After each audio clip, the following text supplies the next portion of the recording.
So in the spring of 1970, I was with First Force Recon, and the company had set up a radio relay site out in the Thornduck River Valley.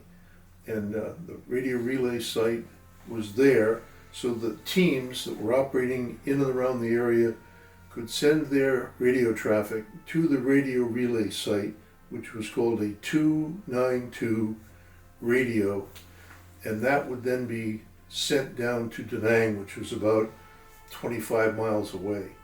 The normal backpacked radio did not have that range. So we had 12, 13 Marines up on this hill and one corpsman, which was me. And that night that we were out there, we were normally out there for 2 weeks at a time,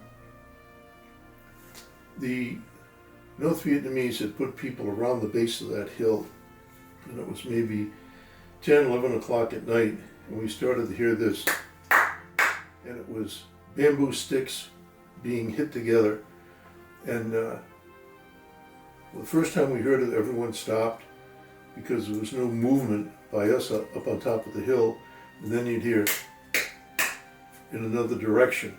And what they were trying to do was to draw our fire to see where we were located. And we had great fire discipline. No one fired a shot, no hand grenades were thrown, there was no verbal communication amongst anyone. It was just you and your imagination. Was it 3 or 4 people? Or was it 103 or 104 people? We did not know because it was pitch black. Around midnight, this had stopped. It lasted maybe 10 minutes.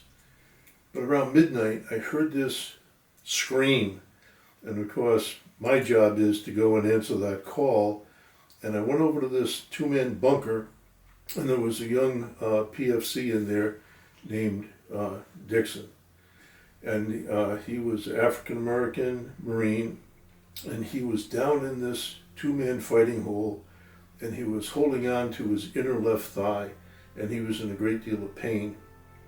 And the best I could do was have Corporal Bilbo hold a poncho over my head, turn on a small flashlight to see what was the problem. He had been stung or bitten by something in the inner thigh, and I had no way of knowing what it was. Was it an insect? Was it a snake?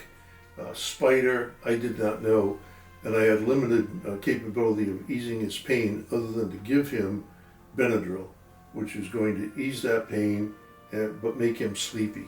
And he decided that he wanted to be outside of that bunker and sleep outside.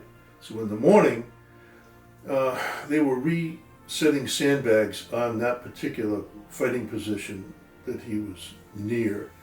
And they lifted up 2 sandbags, and underneath these 2 sandbags were 2 giant centipedes.